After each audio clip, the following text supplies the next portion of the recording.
Hello, Reach Your Happy family. If I could tell you, if I could do a play-by-play of what brought me here, how long it took me, you'd think I was a little crazy. But here we are. I have made it nonetheless. And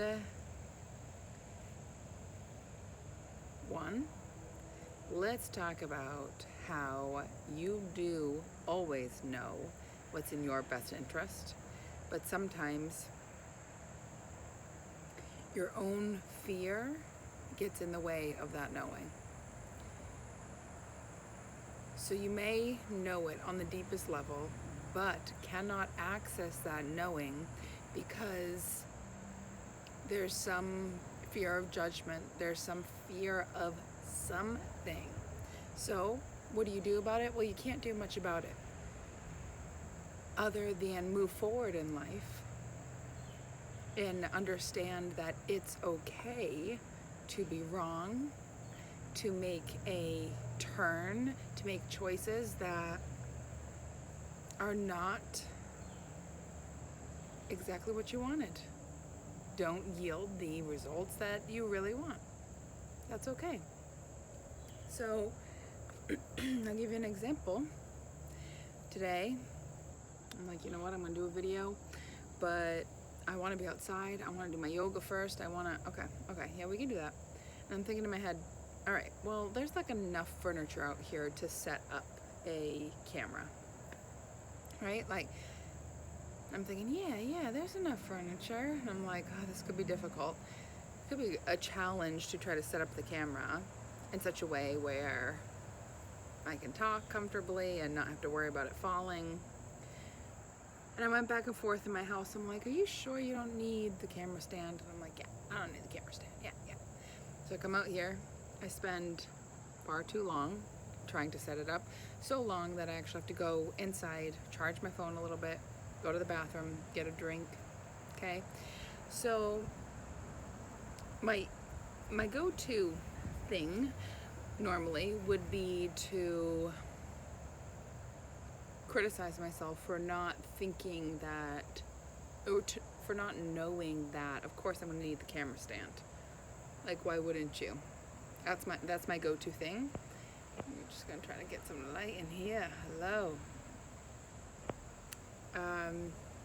And this different approach that I'm taking is being nicer to myself. So instead of getting critical, I said, I wonder why you disregarded your knowing, which was the knowing that you needed the camera stand, but you were going to try to make it work without it, only for you to have to go back inside and get the camera stand ultimately. And what I realized was there was a fear of looking silly to bystanders. What if people walk up? What if people drive by and they see me talking to myself on my camera? That was the fear. Unconscious. It was tucked away, but the second I realized I need the camera stand, I realized that it was my fear of looking stupid. That's why I didn't make that choice. Okay? So, are we ever gonna stop with this nonsense? I don't know. I'm not there yet. Maybe you are. I know I'm not. I make choices and actions out of patterns that have already been established. It's just what it is, you know? So the best thing we can do for ourselves is be kind in that moment and just gently adjust course. You know, I could have kept trying. I could have given up on the video. I could have held my phone. I could have done a bunch of different things, but instead I decided, you know what? I have to go to the bathroom anyway. Let me just go inside. I'm going to get the camera stand. And if I look stupid, I look stupid. Okay? But this is part of my business. It is what it is. So then, as I'm going to the bathroom, I'm coming back, setting this up, and the question popped in my mind. Maybe it's your question. Maybe that's why I feel called to talk about it. But the question was, is it ever going to be enough?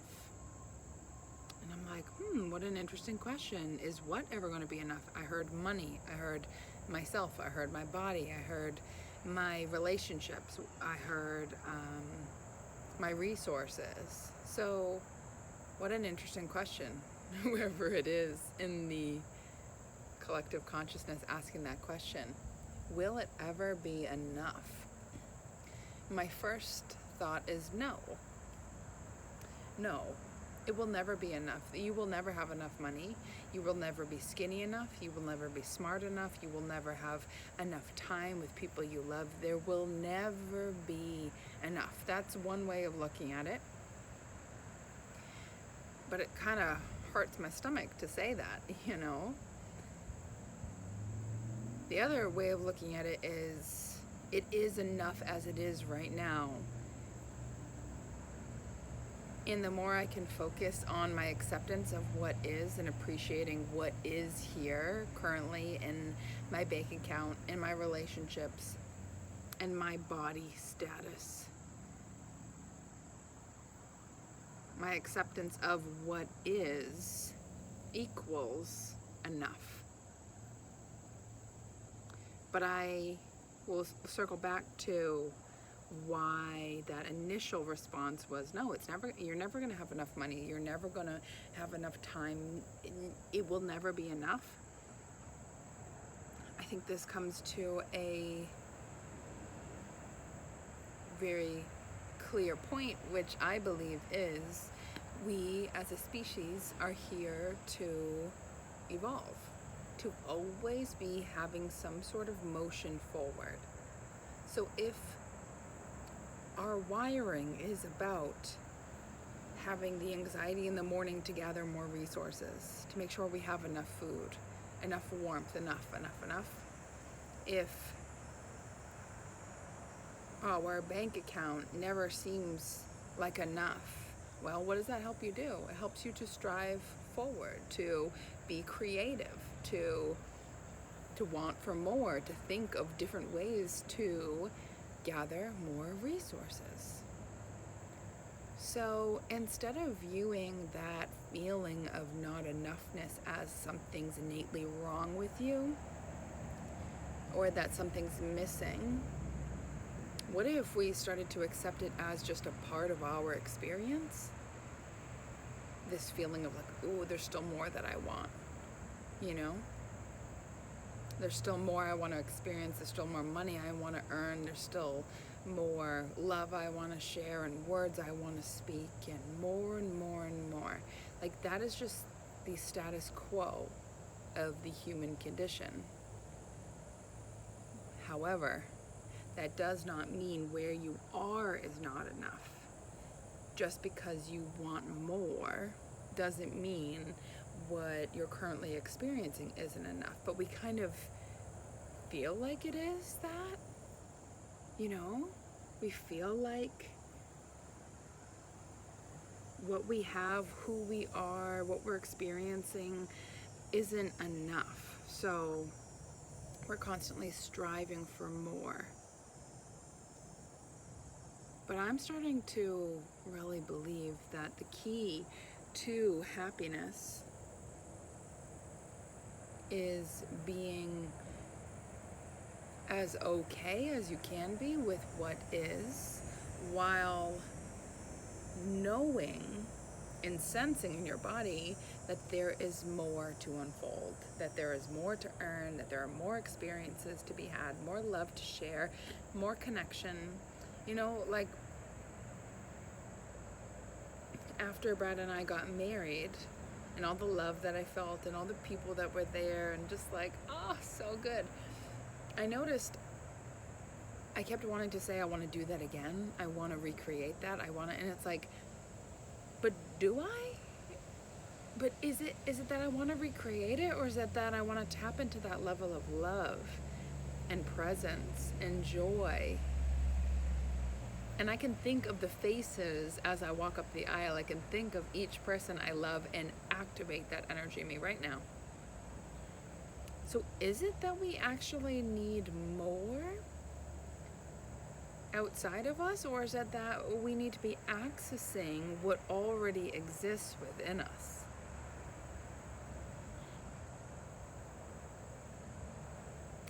next question I'm feeling come through is, how do I make peace with the relationships that don't feel so peaceful right now? Well, maybe we don't need to feel at peace with the relationship, but instead be at peace with the choices you've made. Maybe you need to forgive yourself for something, or forgive that person for something. Yeah, maybe it's not about like getting to the goal of being in a better place in this relationship that you're feeling, that's coming to mind for you right now. But again, rather try to make peace with what is, and then in going forward, asking yourself, how do I make choices from this place of desiring peace? What do I say? Not to keep the peace, but to feel peace within my own heart, within my own mind and body. Being proud of the person I am being in this relationship. So often we're wanting other people to behave differently, but that's the impossible task. So if that's impossible, I encourage you to instead focus on, how do I show up differently? How do I process my hurt with this person? The betrayal, the loss, the grief, whatever it may be. How do I process that for me? And you know what that does? It gives space for the relationship to shift.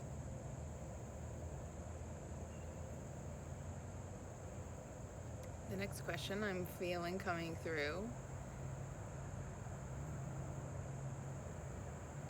why can't I experience more peace and presence and happiness now? There's this feeling like that is outside of you, and it's not outside of you. It's actually within you. We think and have been shown in so many different ways that peace is outside of us. When I have this in my bank account, and that one in my bed, and that car in my driveway, and that second home over there, and that kid in college, and that one settled with his new wife, then I'll feel peace. But I will tell you, there's always going to be unsavory conditions in your experience that could pull you out of that peace. So what I'm really saying here is, we got to stop needing everything around us to be that calm lake. Have you ever seen a lake when it's like first thing in the morning and no one's touched it, and it's just peace, just such stillness? We have to stop needing the lake to be perfectly even for us to enjoy it. Peace is a wonderful thing, but you're never going to find it in outside conditions. But that still lake makes you feel like, no, but the lake is making me feel good. But it's actually not the lake, it's your perception of it. It's your eyes looking at it, you taking a deep breath, you mirroring that stillness inside yourself and feeling peace. Because there's about a gajillion people driving by that lake, pissed off going to work, not feeling the peace that you feel. So the lake doesn't make you feel that way. You make yourself feel that way by choosing to think thoughts about that lake and to tap into the energy of that lake, of the stillness, of the peace, and then feel that within yourself.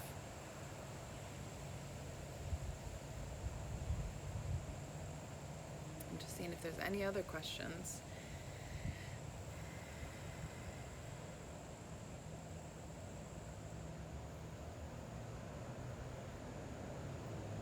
Yeah, how do I know if this relationship is over? I feel like we're bouncing around a little bit, but you know what? This is free form. How do I know if this relationship is over?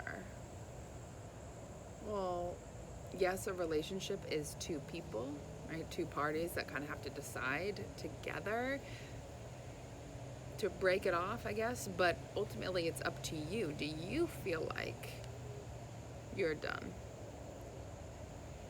Do you feel like, I'm really over this, I don't want to put any more energy to it? And then I hear, oh, well, I would put more energy to it if that person would meet me there. Again, you're asking the lake to be still for you. I was talking to my dad earlier today, and his wife, her mom, so I guess his mother-in-law, is really old, but still with it. She lives with them. And my dad was saying, like, I really don't want to ever be in this state. I don't want to be, like, she wakes up for a couple hours, eats a little something, and then sleeps most of the time. It's like, I don't want to be this, you know? And we were just talking about, like, why is she there? Why is she? And I was saying to him that, you know, I wonder what she's teaching you. Because she's in a really peaceful place, so she's just chilling. But I wonder, what is she teaching you? So the question of, like, is this relationship done? Like, is it over? Is it time to step out? I will ask, there's a giant vulture flying overhead. I will ask you, what are you learning from this experience right now? And how can you take your learning and apply it? Because I believe that we are gifted learning opportunities, and our only duty with the suffering we experience, like being in a weird place in our relationship, our duty is to make meaning out of it, to pursue a higher goal for yourself.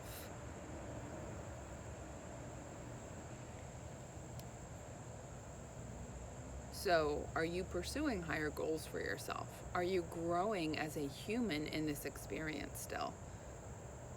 Because the question of, like, is this relationship over? Should I give this up now? It's like, if it's over, it'll be blatantly clear. You probably won't be asking the question. So in the meantime, since maybe it's not over, what can you take away from it right now? Like, what's the most potent message? I wonder if that P came through real nice for you. What is the most potent message that you, in learning, you can take away from your experience right now?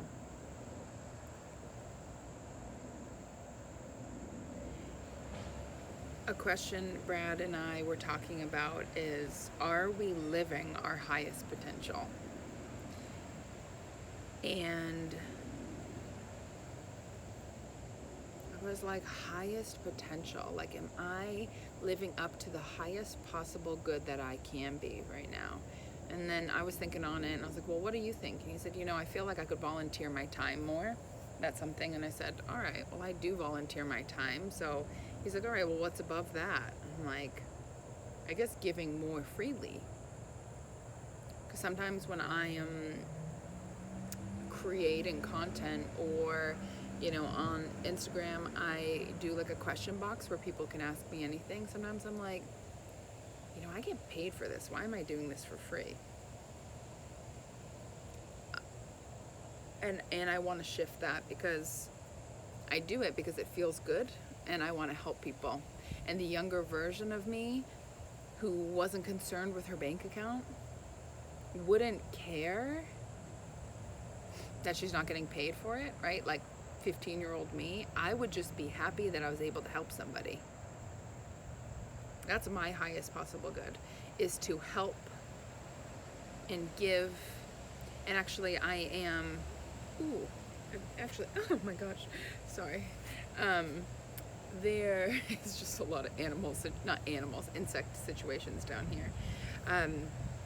If you are a Reiki practitioner listening to this, or you know someone that's a Reiki practitioner, I am offering a free group healing on September 22nd at 6 p.m. and I will record it. So if you can't make it live, I'll send it to your email if you're in a different time zone or what have you. So I'll put my email in the information box. Yeah, but that was another thing. Like, I want to give something in my highest possible good. Like, if I'm aiming for the highest version of myself, that is giving, being of service, that is like my bread and butter. So I'm doing a free session for fellow Reiki practitioners. I want to help teachers. So if you're in a school system and you're open to getting group work, call me, email me. Because if we're not, as individuals, striving for the highest possible good, how can we expect our world to be different? And it really does begin with you being the highest version of yourself. You know, and some days your highest version is getting your kids off to school and sleeping most of the day. Other times your highest version is making a website and putting out your goods to the world and being of service and being bold and brave. So I'm not saying every day I am giving. That's not in balance. But I am gearing my focus more towards aiming at the highest possible good. I do believe that this life experience is real short. And if I am always going to want more, always want more clients, always want more money, always want a healthier body, always want more time with my family, more time with my husband, I can't do much about that other than aim for the highest possible good. Keep putting my content out there, keep helping and being of service to others, keep being my truest version of myself, keep loving my husband, keep showing up and spending quality time with him, carving out quality time with my family. That's all I can do. Switching microphone hands. Woo! So I think sometimes we get so caught up in the problems of our lives, thinking like, I need to know the answer now. I need to figure this out, make sure I'm not wasting my time. But I just don't believe that there's such a thing as wasting our time. Everything is learning. Everything has growth involved in it if you're willing to look for it. Nothing is purposeless if you make meaning out of it.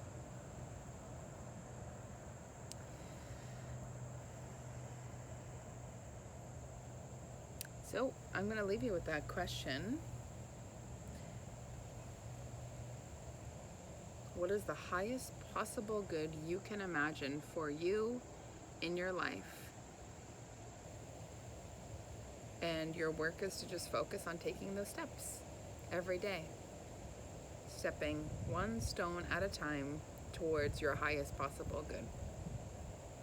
Thank you so much. Again, if you know any Reiki practitioners, send them my way. I'm on Instagram at Reach Your Happy. I'm on Facebook, Laura Michaels, Michaels with no A. And obviously I'm here. So just, if you have a question, you can leave a message in the comments and I will get back to you soon. Take good care and see you next time.